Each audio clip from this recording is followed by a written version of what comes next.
प्यारो दोस्तों, स्वागत है आपका अपना यूट्यूब चैनल मोटिवेट स्टडी पर। एसएससी जीडी एग्ज़ाम 2025 का 6 फरवरी में पूछे गए फर्स्ट शिफ्ट का जितने भी प्रश्न हैं वो सभी प्रश्न इस वीडियो में देखेंगे और अति संभावित प्रश्न यानी मोस्ट एक्सपेक्टेड क्वेश्चन को भी यहाँ पर देखेंगे। ठीक है, हमारी वीडियो वैसी नहीं रहती है कि आएँ जल्दी जल्दी व्यू पाने के चक्कर में आंसर बता के चल दिए। हमारी वीडियो उन लोगों के लिए स्पेशल है जिनका एग्ज़ाम बाकी है। इसमें आपको सभी संभावित प्रश्न आपको रिलेटेड क्वेश्चन से बताएंगे। ठीक है, और ये देखा गया है कि जिस टॉपिक से जिस चैप्टर से प्रश्न पूछा गया है वहाँ से आपका बहुत सारा प्रश्न वहीं से रिलेटेड क्वेश्चन आ रहा है। ठीक है, तो मेरी वीडियो है उन लोगों के लिए जो एग्ज़ाम देने वाले हैं। ठीक है, यहाँ से आपको 5 से 6 क्वेश्चन आपको लड़ेगा गारंटी के साथ।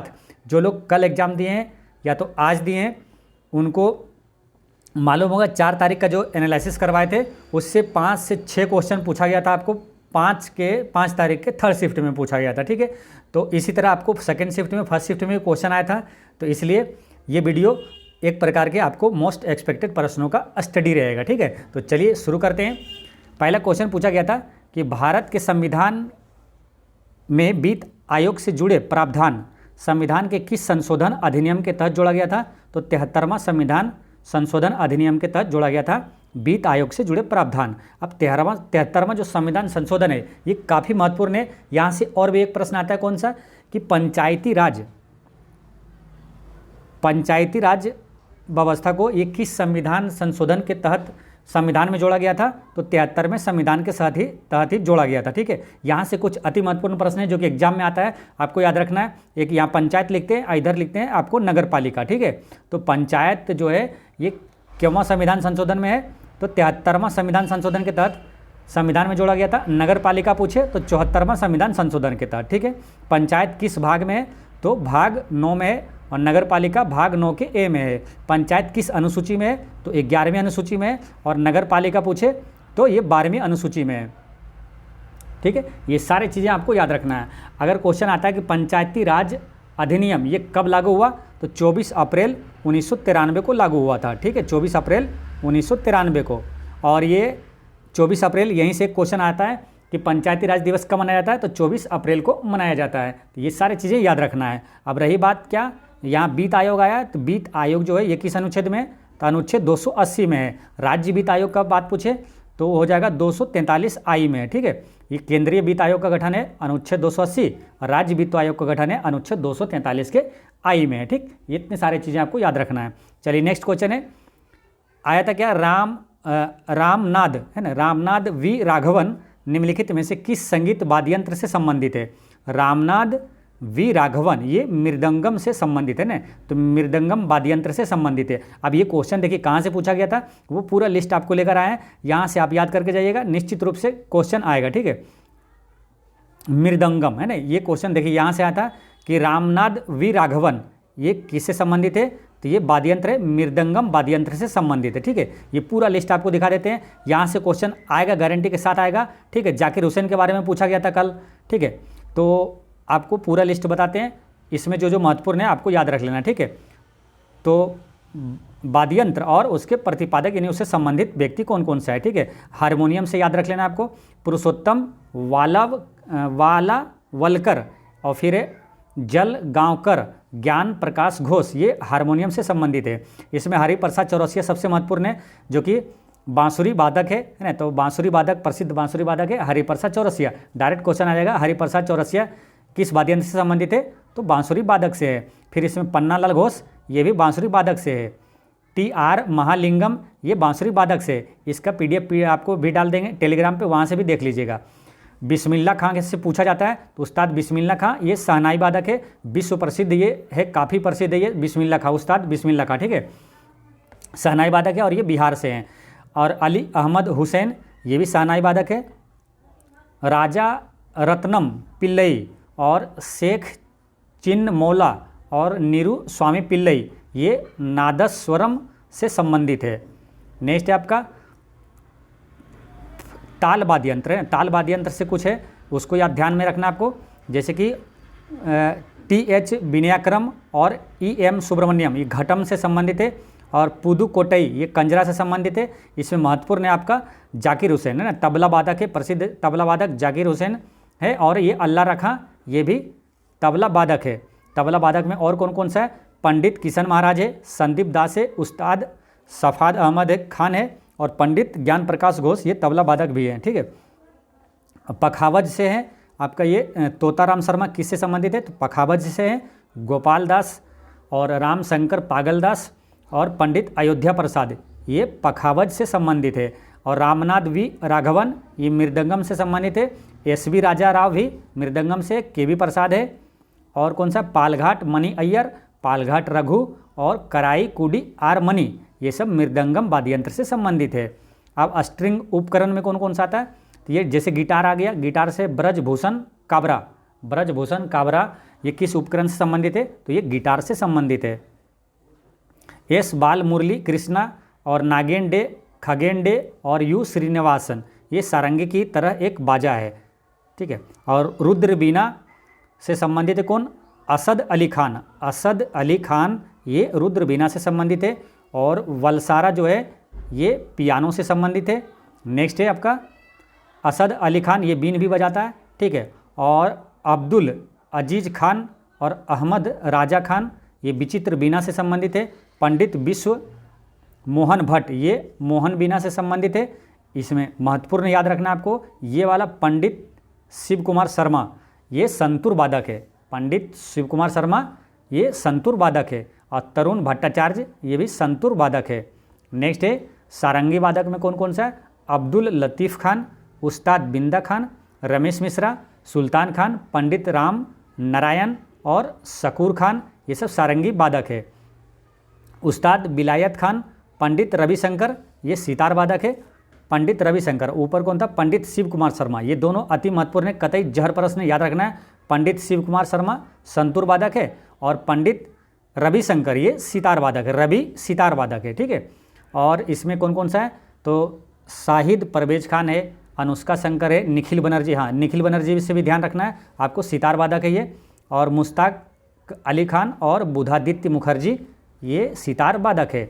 सरोद वादक में याद रखना है किसको? तो अमजद अली खान, अमजद अली खान ये सरोद वादक है। ठीक है, अलाउद्दीन खान है, बहादुर खान है, अकबर खान, उस्ताद अली अकबर खान है, ये सब सरोद वादक है। लेकिन इसमें सबसे महत्वपूर्ण है अमजद अली खान, ये सरोद वादक है। नेक्स्ट है वायलिन वादक में कौन कौन सा है? लाल गुड़ी जयराम, बीजी जोग और एम चंद्रशेखरन और एन.आर. मुरलीधरन और एम.एस. गोपाल कृष्णन, ये आपका वायलिन वादक है। नेक्स्ट क्वेश्चन आया था क्या? सीमांत गांधी किसे कहा जाता है? या तो फ्रंटियर गांधी किसे कहा जाता है? तो खान अब्दुल गफ्फार खान को कहा जाता है। ठीक है, ये क्या प्रसिद्ध व्यक्ति और उसके उपनाम से ये क्वेश्चन आया है। अच्छा, सीमांत गांधी की अब खान अब्दुल गफ्फार की बात करें तो ये पहला विदेशी भी है जिनको भारत रत्न दिया गया, खान अब्दुल गफ्फार खान ही है। ठीक है, तो बात करते हैं आपको प्रसिद्ध व्यक्तियों के उपनाम। ठीक है, जहाँ से ये प्रश्न आया है तो बात करते हैं, ये पूछा जाता है आपसे कि गुरुदेव किसे कहा जाता है? तो गुरुदेव किसका उपनाम है? रविंद्रनाथ टैगोर का। भारत कोकिला किसे कहा जाता है? सरोजिनी नायडू को कहा जाता है। देश बंधु चित्तरंजन दास को कहा जाता है। देखिए, एक है देश बंधु और एक है दीन बंधु, तो इसमें कन्फ्यूजन ना हो तो वो ध्यान रखना है। दीन बंधु है C.F. एंड्रयूज और देश बंधु है चित्तरंजन दास, तो कन्फ्यूजन ना हो कैसे और याद भी कैसे रहे। देखिए, देश दास ऐसे रिलेट कर लीजिएगा।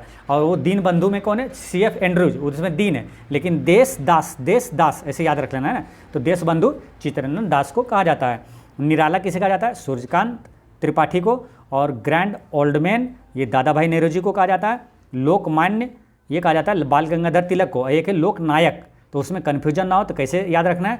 देखिए, लोकमान्य अगर किसी को मान सम्मान करते हैं तो तिलक लगा कर करते हैं, ऐसे ध्यान रखना है। किसी को मान सम्मान करना है तो तिलक लगा कर करते हैं, तो लोकमान्य हो जाएगा बाल गंगाधर तिलक और लोकनायक हो जाएगा जयप्रकाश नारायण। नेक्स्ट है शांति पुरुष किसे कहा जाता है? तो लाल बहादुर शास्त्री को, शहीद आजम भगत सिंह को। सभी अति महत्वपूर्ण प्रश्न है। ठीक है, चाहे आप कोई भी एग्जाम दीजिए ये आपको काम आएगा। ठीक है, चाहे कोई भी एग्जाम दे, सभी एग्जाम में आपको ये सब चीज़ें काम आएगा। नेताजी किसे कहा जाता है? सुभाष चंद्र बोस को कहा जाता है। पंजाब केसरी लाला लाजपत राय को कहा जाता है। देश रत्न डॉक्टर राजेंद्र प्रसाद को कहा जाता है। राजा जी किसे कहा जाता है? चक्रवर्ती राजगोपालाचारी को। आधुनिक मीरा महादेवी वर्मा को। और महाकवि या तो भारत का शेक्सपियर कालिदास को कहा जाता है। महामना मदन मोहन मालवीय को कहा जाता है। लोकनायक या तो जेपी जयप्रकाश नारायण को कहा जाता है। लोकमान्य बाल गंगाधर तिलक को। बंगबंधु शेख अब्दुल्ला को कहा जाता है। और तोताए हिंद या तो तूतिए हिंद अमीर खुसरो को कहा जाता है। भारतीय पुनर्जागरण के प्रभात नक्षत्र किसे कहा जाता है? राजा राम मोहन राय को। भारत का नेपोलियन समुद्रगुप्त को कहा जाता है। ये सभी एक्स्ट्रा फैक्ट्स में बता रहे हैं, सभी याद रखना है और एक दो बार आप पढ़ लीजिएगा तो मोटा मोटी आपको याद रहेगा। सीमांत गांधी किसे कहा जाता है? यही क्वेश्चन पूछा गया था आपसे। देखिए, सीमांत गांधी खान अब्दुल गफ्फार खान को कहा जाता है। भारतीय मैकियावेली किसे कहा जाता है? चाणक्य, कौटिल्य या तो विष्णुगुप्त को कहा जाता है। लौह पुरुष या तो सरदार वल्लभ भाई पटेल को कहा जाता है। बंगाल का बाघ आशुतोष मुखर्जी, विद्रोही कवि कांजी नजरुल इस्लाम, बापू के पांचवें पुत्र जमनालाल बजाज को और लिटिल मास्टर सुनील गावस्कर को कहा जाता है। हॉकी के जादूगर मेजर ध्यानचंद है। हरियाणा हरिकेन कपिल देव को। कर्नल किसे कहा जाता है? दिलीप बेंगस्कर को। और विरोधाभासों का मिश्रण ये मोहम्मद बिन तुगलक को कहा जाता है। अजात शत्रु डॉक्टर राजेंद्र प्रसाद को कहा जाता है। विद्यासागर ईश्वर चंद्र बंदोपाध्याय को कहा जाता है। देश प्रिय किसे कहा जाता है? तो यतीन्द्र मोहन सेन गुप्ता को कहा जाता है। युवा तुर्क ये किसे कहा जाता है? चंद्रशेखर को कहा जाता है। उड़न परी पीटी उषा को कहा जाता है। और बिहार विभूति अनुग्रह नारायण सिंह को कहा जाता है। दीनबंधु CF एंड्रूज, दीनबंधु है CF एंड्रूज और देशबंधु कौन था? चित्तरंजन दास था। भारतीय फिल्मों के पितामह किसे कहा जाता है? घुंडीराज गोविंद फाल्के को कहा जाता है। कायदे आजम मोहम्मद अली जिन्ना को कहा जाता है। कायदे आजम और फ्यूरल एडोल्फ हिटलर को कहा जाता है। गुजरात का जनक सैयद बंधु को। माता बसंत एनी बिसेंट को। Black Gandhi Martin Luther king junior को कहा जाता है। ताऊ किसे कहा जाता है? चौधरी देवीलाल को। वयोवृद्ध पुरुष दादा भाई नेहरू जी को कहा जाता है, या तो ग्रैंड ओल्ड मैन भी दादा भाई नेहरू जी को कहा जाता है, जिसने भारत का पहला राष्ट्रीय आय का अनुमान लगाया था। किसने? दादा भाई नेहरू जी ने ही लगाया था। लाल बाल पाल किसे कहा जाता है? तो लाल कहा जाता है लाला लाजपत राय को। बाल गंगाधर तिलक को। पाल बिपिन चंद्र पाल को। ये सब लाल बाल पाल ये सब कौन थे? गरम दल के नेता थे। लिटिल कॉर्पोरल ये कहा जाता है नेपोलियन बोनापार्ट को। शेर कश्मीर शेख अब्दुल्ला को। बाबूजी जगजीवन राम को। अंकल हो किसे कहा जाता है? हो ची मिन्ह को कहा जाता है। ग्रैंड मैन ऑफ ब्रिटेन ये ग्लैडस्टोन को। और फादर ऑफ इंग्लिश पोइट्री जोफी चौसर को कहा जाता है। तो जब तक आपका एग्जाम नहीं होगा तो एक दो बार इसको रिवीजन कर लीजिएगा, यहाँ से क्वेश्चन बनेंगे। नेक्स्ट क्वेश्चन क्या आता है? भारत में योजना आयोग का गठन करने का मुख्य उद्देश्य क्या था? तो ये देश के संसाधनों का कुशल इस्तेमाल करके जीवन स्तर सुधारने और रोजगार के अवसर को बढ़ाना था। योजना आयोग का गठन हुआ था 1950 में। योजना आयोग के जगह पर अब क्या आ गया? तो नीति आयोग आ गया। और नीति आयोग का गठन कब हुआ था? तो 1 जनवरी 2015 को। ये सभी बता चुके हैं आपको। और नीति आयोग का अध्यक्ष कौन होता है? तो योजना आयोग का पूछे या तो नीति आयोग का अध्यक्ष प्रधानमंत्री होता है, जो कि अभी नरेंद्र मोदी है। नीति आयोग का वर्तमान में उपाध्यक्ष है सुमन बेरी। वर्तमान CEO पूछे तो VR सुब्रमण्यम है। ठीक, नेक्स्ट क्वेश्चन क्या आता है? खेलो इंडिया यूनिवर्सिटी गेम्स 2022-23 का कौन सा संस्करण उत्तर प्रदेश में हुआ था? तो ये तीसरा संस्करण हुआ था, खेलो इंडिया यूनिवर्सिटी गेम्स। ठीक है, अब खेलो इंडिया यूनिवर्सिटी गेम्स जैसा ही ना 3 नाम है, वो तीनों में कन्फ्यूजन होगा आपको, वो सारा चीज़ आपको यहाँ पर बताते हैं। ठीक है, ध्यान रखना है, निश्चित रूप से यहाँ से प्रश्न आएगा। देखिए, एक होता है खेलो इंडिया गेम्स, एक होता है खेलो इंडिया यूथ गेम्स, एक होता है खेलो इंडिया यूनिवर्सिटी गेम्स हो गया, और खेलो इंडिया विंटर गेम्स। ठीक है, ये तीनों के बारे में आपको बताते हैं। ये क्वेश्चन आपसे पूछा गया था, देखिए यहाँ से खेलो इंडिया यूनिवर्सिटी गेम्स है ना, तो इसका विजेताओं की सूची है। ये पूछा था 2022-23 में, जो कि 2022 का था, 23 में हुआ। ये हुआ था उत्तर प्रदेश में। ये कौन सा संस्करण था? पहला, दूसरा, तीसरा, ये तीसरा संस्करण था। ठीक है, तो आपको सारा चीज़ आपको बता देते हैं। ठीक है, चलिए बात करते हैं पहले खेलो इंडिया यूथ गेम्स की। तो खेलो इंडिया यूथ गेम्स के विजेता और उसका संस्करण, जैसे आपसे पूछा जाएगा ना कि खेलो इंडिया यूथ गेम्स का 2023 में कौन सा संस्करण हुआ था? देखिए, पहला, दूसरा, तीसरा, चौथा, पांचवा, छठा संस्करण हुआ था। ठीक है, तो छठा संस्करण हुआ था 2023 में। कहाँ हुआ था? तो ये चेन्नई में हुआ था। ठीक है, विजेता कौन रहा? महाराष्ट्र, और इसके उपविजेता तमिलनाडु। यानी कि 2023 का जो सबसे लार्जेस्ट है, अधिकतर है, हो सके तो पूछा जाएगा। हालांकि इसको एक बार सरसरी निगाहों से आप खुद वीडियो पॉज करके देख लीजिएगा। ठीक है, तो 2023 का याद रखना आपको। 2023 में जो है खेलो इंडिया यूथ गेम्स 2023 का ये कौन सा संस्करण था, पहले याद रखना है। तो 1 2 3 4 5 6 छठा संस्करण था। और पूछेगा कि कहाँ हुआ था? चेन्नई में हुआ था। और खेलो इंडिया यूथ गेम्स के विजेता कौन था? तो ये महाराष्ट्र था। ठीक, महाराष्ट्र था, और उपविजेता तमिलनाडु था। तो महाराष्ट्र विजेता और उप विजेता तमिलनाडु। फिर खेलो इंडिया यूनिवर्सिटी गेम्स, जो कि ये क्वेश्चन पूछ लिया गया आपसे। तो ये 2022-23 जो हुआ था, ये तीसरा संस्करण था। ठीक है, और ये विजेता कौन था? पंजाब यूनिवर्सिटी, और ये हुआ था उत्तर प्रदेश में। ठीक है, तो ये चीज़ें ध्यान रखना है। और आपको ये तो पूछ लिया गया है, लेकिन आपको ये मेन चीज़ें हैं। खेलो इंडिया यूथ गेम्स जो कि 6ठा संस्करण कहाँ? चेन्नई में हुआ था, जीता था महाराष्ट्र। अब बात करते हैं इसका खेलो इंडिया विंटर गेम्स। तो खेलो इंडिया विंटर गेम्स पूछेगा 2024 में कौन सा संस्करण हुआ था? तो चौथा संस्करण हुआ था। खेलो इंडिया विंटर गेम्स 2024 का जो कि लद्दाख और गुलमर्ग में हुआ था, वो कौन सा संस्करण था? तो ये चौथा संस्करण था। ठीक है, और खेलो इंडिया विंटर गेम्स 2024 के विजेता कौन है? तो आर्मी है, और उप विजेता कर्नाटक है। तो ये सारी चीज़ें आपको याद रखना है। चलिए, नेक्स्ट क्वेश्चन क्या पूछा था? कौन सी पंचवर्षीय योजना पीसी महालनोबिस पर मॉडल पर आधारित है? दूसरी पंचवर्षीय योजना ये पीसी महालनोबिस मॉडल पर आधारित है। अब आपको कितना 4 तारीख से एग्जाम शुरू हुआ, और आपको ये लगता है कि 2-3 बार आपको बता चुके हैं। ठीक है, जो लोग चैनल पर हैं वो उन लोग को मालूम होगा, और जो लोग एनालिसिस देख कर गए होंगे और आज एग्जाम होगा वो निश्चित रूप से आंसर सही करके आए होंगे। ये जो पंचवर्षीय योजना से आपको पूरा डिटेल में आपको बता चुके हैं। आप 4 तारीख के एनालिसिस जो लोग नहीं देखें वहाँ जाकर देखिए। ये पंचवर्षीय योजना है, उससे एक भी प्रश्न नहीं छूटेगा, और पंचवर्षीय योजना से हर दिन हर शिफ्ट में प्रश्न पूछा जा रहा है, और आपको पूरा डिटेल में पंचवर्षीय योजना से आपको बता चुके हैं। ठीक है, तो जरूर जाकर देखिएगा। पंचवर्षीय योजना से सभी चीज़ बताएं पूरा डिटेल में। ठीक है, तो वहाँ पर जाकर देख लीजिएगा। अब जैसे मोटा मोटी यहाँ भी बता देते हैं, जैसे पहली पंचवर्षीय योजना पूछे तो किस मॉडल पर आधारित था? तो हेरो डोमर मॉडल पर आधारित था। दूसरे पंचवर्षीय योजना ये पीसी महालनोबिस मॉडल पर आधारित था। पहली पंचवर्षीय योजना का मुख्य उद्देश्य क्या था? कृषि का विकास। दूसरा वो था औद्योगिक विकास। तीसरा था स्वतंत्र अर्थव्यवस्था। ठीक है, ये सभी चीज़ें बता चुके हैं, और अब इसमें बताएंगे तो पूरा टाइम लगेगा। ठीक है, इसमें क्योंकि बताया हुआ है इसलिए एक भी वीडियो मिस मत करिए। जैसे अभी इसमें क्या है, इसमें बहुत सारी चीज़ बताएंगे जो कि ये वीडियो आपको मतलब कि जब तक आपका एग्जाम नहीं हो जाता है तब तक ये काम आएगा। ठीक है, इसमें इतना डिटेल में आपको बताए हैं। ठीक है, अभी आगे और देखिए कितना आपको बता रहे हैं। नेक्स्ट क्वेश्चन क्या आता है? रंगराजन समिति से संबंधित है। किससे संबंधित है? तो गरीबी का अनुमान से संबंधित है रंगराजन समिति। अच्छा, गरीबी का अनुमान भारत में कौन लगाता है मालूम? तो नीति आयोग का टास्क फोर्स लगाता है। अगर वो ऑप्शन में नहीं रहेगा तो टिक करना NSSO भारत में गरीबी का अनुमान लगाता है। ठीक है, तो ये चीज़ ध्यान रखना है। नेक्स्ट क्वेश्चन क्या था? थॉमस कप 2022 कहाँ आयोजित किया गया था? तो ये आयोजित हुआ था इम्पैक्ट एरिना में, बैंकॉक में, ये थाईलैंड में। ठीक है, थाईलैंड के इम्पैक्ट एरिना बैंकॉक में ये थॉमस कप 2022 आयोजित हुआ था। ठीक है, ये ध्यान रखना है। और इससे ज़्यादा बेसी ध्यान किस में रखना है? तो ये वाला कि ये जीता था कौन? तो ये मालूम 2022 का ये थॉमस कप है, ये भारत ने फाइनल में इंडोनेशिया को 3-0 से हराया, और यह भारत का थॉमस कप जीतने का पहला मौका था। पहली बार ये थॉमस कप भारत जीत गया था। ठीक है, तो जीता कौन था पूछे तो ये भारत जीता था। ठीक है, तो ये ध्यान रखना है। और इस मैच में भारत की तरफ से लक्ष्य सेन, किदाम्बी श्रीकांत, चिराग शेट्टी और सात्विक साईराज रंकी रेड्डी ने हिस्सा लिया था।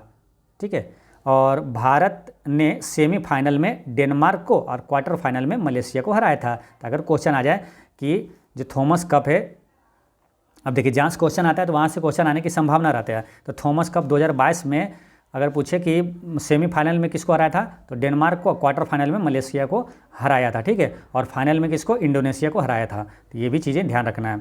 अब करंट अफेयर का और क्वेश्चन कौन सा याद रखना है आपको? एक्स्ट्रा फैक्ट्स में याद रखना है थॉमस कप 2024 का आयोजन कहाँ हुआ था? तो इसका आयोजन चीन के चेंगडू में हुआ था। ठीक है, काफ़ी महत्वपूर्ण है क्वेश्चन, ये वाला आपसे पहले पूछ लिया गया ताकि आने वाले शिफ्ट के लिए ये क्वेश्चन बचा के रखा हुआ। ठीक है, इसलिए इसको याद रखना है। काफ़ी स्ट्रॉन्ग है ना, आपकी संभावना है कि ये क्वेश्चन पूछा जाएगा। थॉमस कप 2024 का आयोजन कहाँ हुआ? तो चीन के चेंगडू में हुआ था। ये आपको याद रखना है। चलिए, नेक्स्ट क्वेश्चन क्या आता है? रामदास किस खेल से संबंधित है? तो ये बैडमिंटन से संबंधित है। ये मनीषा रामदास इसका नाम है, और ये पैरा बैडमिंटन खिलाड़ी है। नेक्स्ट क्वेश्चन क्या आता है? संविधान के भाग 3 में क्या है? देखिए, संविधान से भी क्वेश्चन आ रहा है। ठीक है, तो संविधान से रिलेटेड जितने भी अति महत्वपूर्ण प्रश्न है, यानी कि संविधान से रिलेटेड जो प्रश्न है उसमें भाग है, अनुच्छेद है और अनुसूची है, और किस देश से क्या लिया गया है उसका पूरा डिटेल वीडियो है ना तैयार हो चुका है। कल सुबह इसको अपलोड कर देंगे, यानी कि 7 तारीख की सुबह देखना ना भूलिएगा, सुबह 6 बजे हम अपलोड कर देंगे, 7 तारीख की सुबह में। पूरे संविधान से, अनुच्छेद से, भाग से एक भी प्रश्न नहीं छूटेगा, ठीक है। तो सुबह 6 बजे वीडियो जरूर देखिएगा, इस चैनल पर अपलोड कर देंगे, तो जरूर देखिए। और गारंटी के साथ वहाँ से प्रश्न उस वीडियो से आएगा, गारंटी के साथ एकदम, ठीक है। तो बात करते हैं ये संविधान के भाग 3, तो इसमें मौलिक अधिकार है। भाग 3 में मौलिक अधिकार है और अनुच्छेद ये कहाँ से कहाँ तक है, 12 से 35 तक है। अनुच्छेद 12 से 35 तक भाग 3, और लिया गया कहाँ से, अमेरिका से लिया गया, ठीक है। और मौलिक अधिकार अभी कितना वर्तमान में, तो 6 है, ठीक है। और पहले था 7। तो संपत्ति का अधिकार को 44वां संविधान संशोधन के तहत 1978 में संपत्ति के अधिकार को मौलिक अधिकार से हटा दिया गया। और वो मौलिक अधिकार 6 अभी कौन कौन है वो यहाँ पर देखते हैं। 6 मौलिक अधिकार में पहला है समानता का अधिकार, अनुच्छेद 14 से 18 तक है समानता का अधिकार। दूसरा क्या है, स्वतंत्रता का अधिकार, अनुच्छेद 19 से 22 तक है। शोषण के विरुद्ध अधिकार अनुच्छेद 23-24 में है। और धार्मिक स्वतंत्रता का अधिकार अनुच्छेद 25 से 28 तक है। अब इसमें जो डिटेल चीज़ें हैं, जैसे अनुच्छेद 23 में क्या है, 24 में क्या है, 26, 27, 28, 29, 30 इसमें क्या है, सभी चीज़ें वो आपको वो संविधान वाला वीडियो में रहेगा, वो उसको जरूर देखिएगा, ठीक है। सांस्कृतिक और शैक्षणिक अधिकार ये है अनुच्छेद 29-30 में। और संवैधानिक उपचारों का अधिकार अनुच्छेद 32 से 35 तक है। अनुच्छेद 32 को ही भीमराव अंबेडकर ने संविधान की हृदय और आत्मा कहा था। चलिए नेक्स्ट है, चापचर कूट त्यौहार भारत के किस राज्य में मनाया जाता है। चापचर कूट त्यौहार ये मिजोरम में मनाया जाता है। अब ये क्वेश्चन देखिए कहाँ से पूछा गया था, देखिए ये लिस्ट है ना। तो जब तक आपका एग्जाम नहीं हो जाता है, ये वीडियो काफ़ी महत्वपूर्ण है, इसके सभी प्रश्न ध्यान रखना है और वीडियो कम से कम 2 बार जरूर देखिएगा, ठीक है। ये चापचर कूट जो महोत्सव है ये कहाँ से पूछा गया था, देखिए ये इसी लिस्ट से क्वेश्चन आया है और इस लिस्ट से क्वेश्चन आएगा। पूरे शिफ्ट में आपके आखिरी एग्जाम तक क्वेश्चन यहाँ से पूछा जाएगा, ध्यान रखना है। देखिए चापचार कूट महोत्सव किस राज्य में मनाया जाता है, तो मिजोरम में। देखिए ना ये क्वेश्चन यहाँ से पूछा गया था, चापचार कूट महोत्सव मिजोरम में मनाया जाता है, ठीक है। अब यहाँ पर पूरा लिस्ट आपको बताते हैं, ठीक है। इसको कम से कम 2 बार जरूर देखिएगा। तो त्योहारों का जो सूची है ये देखिए, इधर है आपका राज्य और ये त्यौहार है, तो कौन कौन सा है ये ध्यान रखना है। जैसे मोढेरा नृत्य महोत्सव किस राज्य में मनाया जाता है, तो गुजरात में। मोढेरा नृत्य महोत्सव गुजरात में ये मनाया जाता है। और कौन कौन सा त्यौहार गुजरात में, सप्तक संगीत ये गुजरात का है। पतंग महोत्सव ये गुजरात का त्यौहार है, ठीक है। और यहाँ पर सूरज कुंड शिल्प मेला ये हरियाणा का है। सूरज कुंड शिल्प मेला ये त्यौहार कहाँ मनाया जाता है, तो हरियाणा में। और बोहाग बिहू ये कहाँ, असम में मनाया जाता है। और क्या माजुली उत्सव, देहिंग पटकाई उत्सव ये सब असम में का त्यौहार है ये। नेक्स्ट है आपका सरहुल त्यौहार, ये यहाँ पर कतई जहर प्रश्न है। सरहुल त्यौहार यह उत्सव कहाँ मनाया जाता है, तो झारखंड में। याद रखना है, रट के रखना है, ठीक है। और क्या लदेन्हा फाउंटेन हाउस कला महोत्सव, सनवर्ण महोत्सव, मांडो उत्सव और घुमोट उत्सव और चिकल कालो गोकुल अष्टमी और सेंट फ्रांसिस जेवियर का पर्व ये गोवा में मनाया जाता है। नेक्स्ट है बिहार का जो सबसे प्रसिद्ध कौन सा है, तो छठ पूजा है ना। छठ पूजा और राजगीर नृत्य महोत्सव, मधु श्रावणी, सामा चकेबा और जीवित पुत्रिका और बिहुला ये बिहार का त्यौहार है। तो इसमें सबसे महत्वपूर्ण है आपका छठ पूजा, राजगीर नृत्य महोत्सव, ये ध्यान रखना है। तेजाजी मेला ये कहाँ, मध्य प्रदेश में ये होता है। और खजुराहो उत्सव कहाँ मनाया जाता है, तो मध्य प्रदेश में। खजुराहो का मंदिर जो कि मध्य प्रदेश में ही है, ठीक है।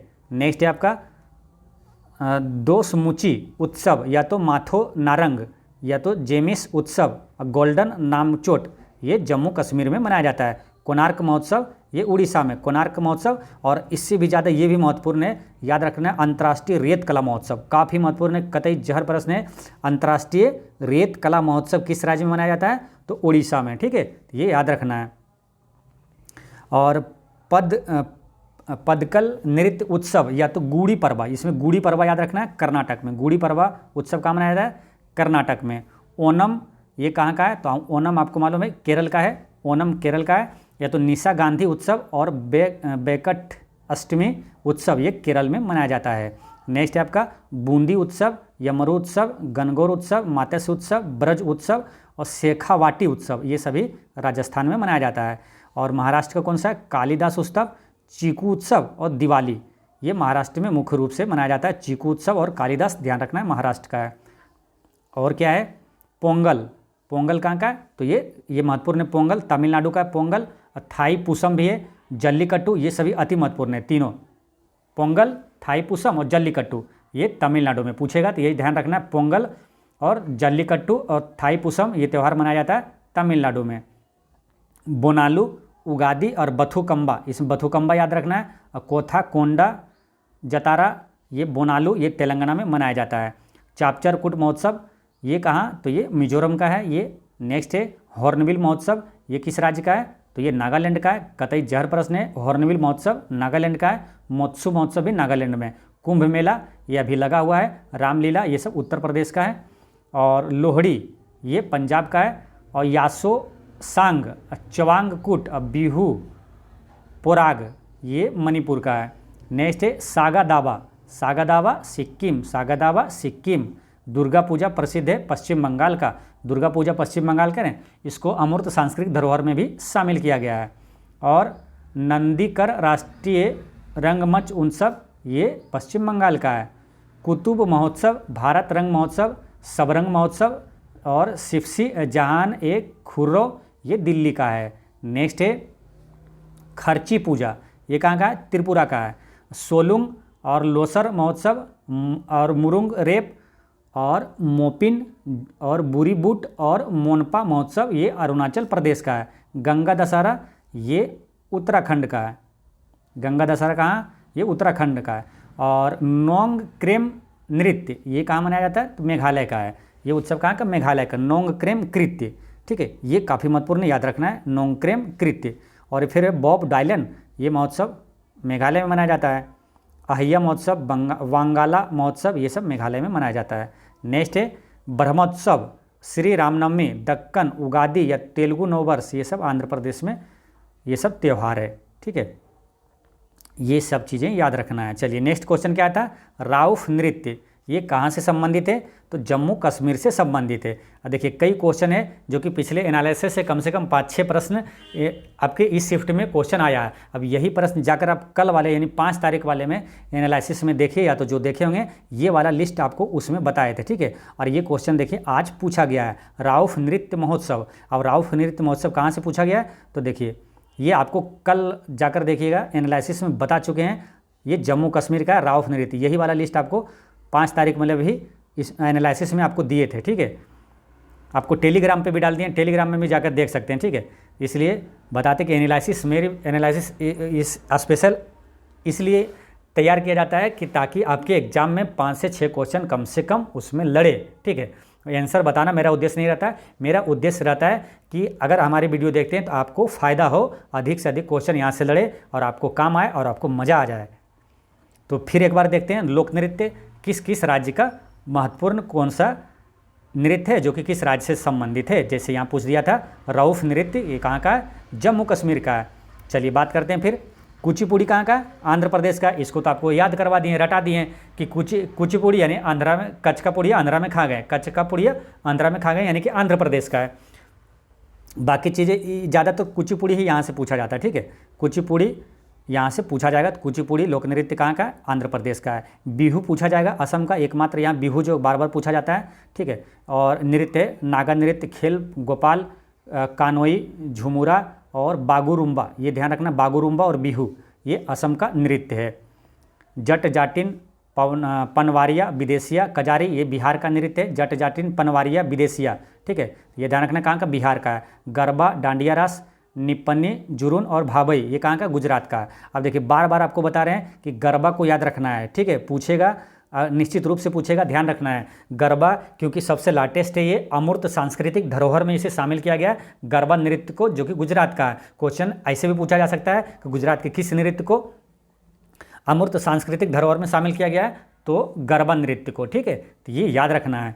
गरबा डांडिया ये सब कहाँ का, तो ये गुजरात का है। झूमर हरियाणा का है और एक घूमर वो राजस्थान का, ठीक है। तो इसलिए ध्यान रखना है। झूमर धमाल, धमाल कहाँ का, हरियाणा का है, ठीक है। और फिर झोरा झाली छारही धामन छापेली मासू नटी डांगी ये सब हिमाचल प्रदेश का है। तो धामन छापेली है ना, ये झोरा ये सब हिमाचल प्रदेश का, ये ध्यान रखना है। राउफ कहाँ का है? तो राउफ जो है जम्मू कश्मीर का है। मंदजात या तो कूद डांडी नाच, हिकत, ये सब कहाँ का है? जम्मू कश्मीर का है। तो मंदजात, राउफ, ये ध्यान रखना है, जम्मू कश्मीर का है। यक्षगान को याद रखना है, यक्षगान कहाँ का? कर्नाटक का। यक्षगान कर्नाटक का। हुटारी, सुग्गी, कुनिथा, करगा, लांबी, ये सब कर्नाटक का है। कथकली ये केरल का है। मोहिनी अट्टम ये केरल का है। लावनी, तमाशा, ये सब कहाँ का है? ये है काला और दही कला, ये सब महाराष्ट्र का है। गोतीपुआ, गोतीपुआ उड़ीसा का है। संबलपुरी उड़ीसा का है। रानप्पा, छाऊ, घूमुरा, तो यहाँ ध्यान रखना गोतीपुआ और संबलपुरी, ठीक है। और रानप्पा ये उड़ीसा का है। नेक्स्ट आया था क्या? नहीं, नेक्स्ट क्वेश्चन क्या है इसमें आपको ध्यान रखना क्या? लाठी, गंभीरा, ढाली, जतरा, बाउल, छाऊ, संथाली डांस, ये सब पश्चिम बंगाल का नृत्य है। और भांगड़ा, गिद्धा, दफ और धामल, ये कहाँ का है? पंजाब का, ठीक है। अब देखिए ये है धामल और एक था धमाल, धमाल था वो हरियाणा का, ये धामल ये पंजाब का। भांगड़ा और गिद्धा यहाँ पूछा जाता है बार बार, तो भांगड़ा और गिद्धा कहाँ? पंजाब का नृत्य है। घूमर ये राजस्थान का, ये कई बार पूछा गया है एग्जामों में, तो घूमर ये राजस्थान का है। और कालबेलिया ये याद रखना, ये भी अमूर्त सांस्कृतिक धरोहर है, कालबेलिया राजस्थान का, ठीक है। तो ये भी कतई जर प्रश्न है, कालबेलिया और घूमर ये राजस्थान का है। नेक्स्ट है भरतनाट्यम, तो भरत को आपको याद करवा देते, भरत तमिल, भरतनाट्यम तमिलनाडु का है। और कोल्टम और कवाडी अट्टम ये तमिलनाडु का है। नौटंकी, रासलीला, कजरी, चापेली ये यूपी का है। भोटिया नृत्य, भोटिया कहाँ का? तो उत्तराखंड का। भोटिया और चमफुली ये उत्तराखंड का है। देखनी, फुगदी, सुगमो, घोड़े, जगोर, गोम्फ और टोनिया मेल ये गोवा का नृत्य है, ठीक है। और मध्य प्रदेश से कौन कौन सा है? तो जवारा, मटकी, अड्डा, खाड़ा नृत्य, फूलपति, ग्रीदा नृत्य और साले लार्की और सेला भडोनी, साले लार्की और सेडा भडोनी ये मध्य प्रदेश का है। फिर आपको बात करते हैं कि पंडवानी ये छत्तीसगढ़ का, पंडवानी यहाँ से ध्यान रखना है। पंडवानी और गोर मारिया, पेंथी ये सब छत्तीसगढ़ का है। झारखंड से याद रखना है आपको कौन सा? सरहुल, ये सबसे ज़्यादा महत्वपूर्ण है। सरहुल कहाँ का है? तो झारखंड का है, ठीक है। बाकी देख सकते हैं इसको, है ना। बाकी चीज़ें जैसे कि डोमचक हो गया, मर्दाना झूमर हो गया, जनानी झूमर, मर्दाना झूमर ये सब झारखंड का है। बुइया, छालो, बांचो, पासी कोंकी, पोनुंग और पोपिर बारडो ये सब अरुणाचल प्रदेश का है। तो बुइया छालो ये ध्यान रखना है, बुइया छालो, पासी कोंगकी ये अरुणाचल प्रदेश का है। नेक्स्ट है आपका डोल चोलम, डोल चोलम कहाँ का है? मणिपुर का है। थांगटा ये सब महत्वपूर्ण है। दोंग चोलम, थांगटा, पुंग चोलम ये कहाँ का? मणिपुर का। देखिए पुंग चोलम भी आपसे एक शिफ्ट में पूछा गया था। पुंग चोलम कहाँ का है? तो मणिपुर का है। और बात करते हैं नोंगरेम ये मेघालय का है। नोंगरेम मेघालय का है, ठीक है। यहाँ से प्रश्न आपके लास्ट एग्जाम तक है ना, 25 तारीख तक पूरे एग्जाम में बनेंगे, तो इसलिए इस वीडियो को और इस वीडियो में काफ़ी महत्वपूर्ण एक्सपेक्टेड प्रश्न बताएं जो कि आपको याद रखना है, ठीक है। रेंगमा अगर पूछे तो ये कहाँ का है? तो नागालैंड का है ना। रेंगमा या तो आलू यट्टू, बांस नृत्य, चंगी नृत्य, बांस नृत्य, चंगी नृत्य ये नागालैंड का है। होजागिरी, गारिया या झूम ये कहाँ? त्रिपुरा का है। सिंघी छाम और तमांग सेलो, मारूनी नाच सिक्किम का है। और लावा और कोलकाली और परिचाकली ये लक्षद्वीप का है। लावा, कोलकाली, परिचाकली ये कहाँ का? लक्षद्वीप का है। नेक्स्ट क्वेश्चन क्या आया था? चीन में कौन से धर्म के लोग सबसे ज़्यादा है? तो चीन में सबसे ज़्यादा किस धर्म के लोग हैं? तो बौद्ध धर्म के लोग चीन में सबसे ज़्यादा है, बौद्ध धर्म के लोग हैं, ठीक है।